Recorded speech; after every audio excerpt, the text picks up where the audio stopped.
Hey, this is Raw Spoon. These are my thoughts and stories from my blog. Enjoy!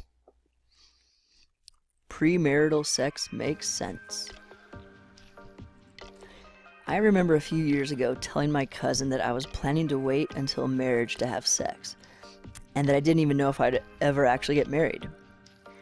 He stopped everything we were doing, turned to me very sternly, looked into my face, and said, "Promise me you will have sex before you die." I know it sounds ridiculous. Premarital sex makes a ton of sense.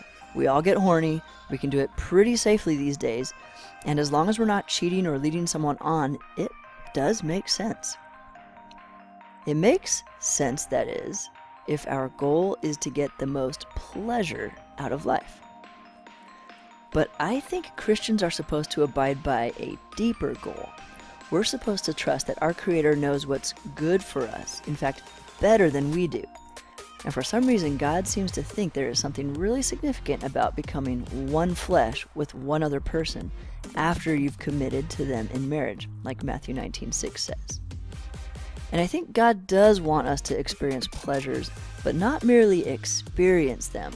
He wants to help us not be mastered by them.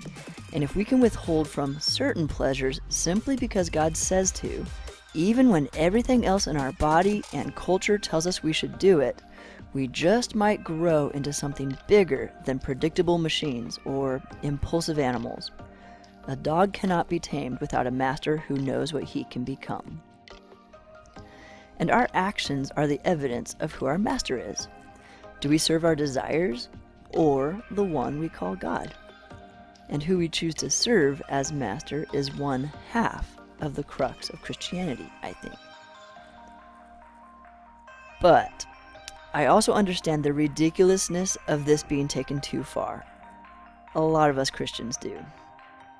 Here's my story.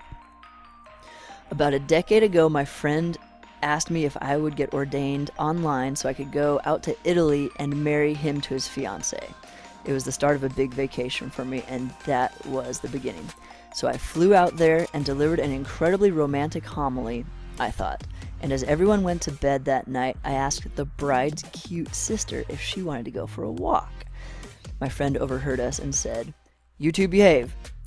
So we walked slowly, side by side, slipping gently between the bulging hills of the Tuscan vineyards.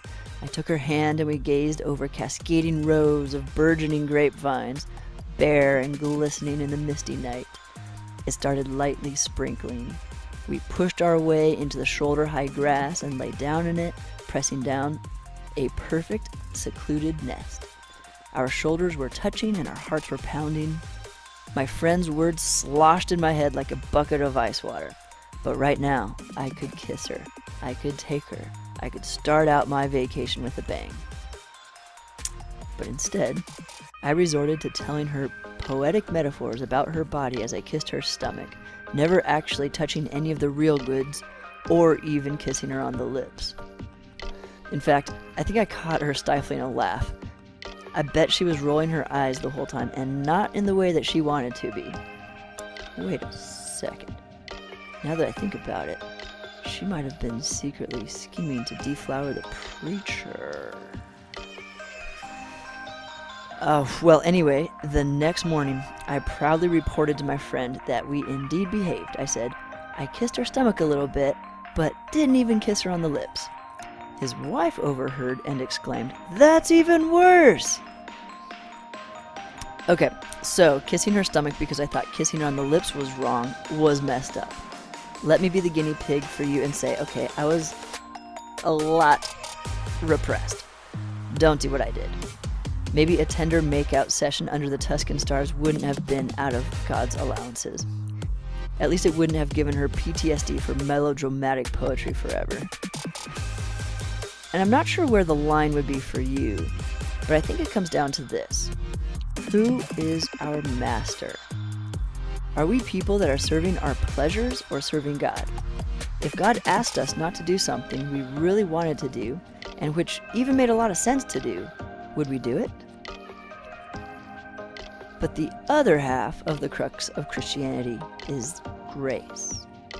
If we fail, when we fail, If we come back to God, He will still have us and love us tons and tons. But if we are consistently doing it our way and not His way, we have to ask ourselves, is this evidence that I serve a different master than the one I say I do? God forgive us and help us. This pull is so strong.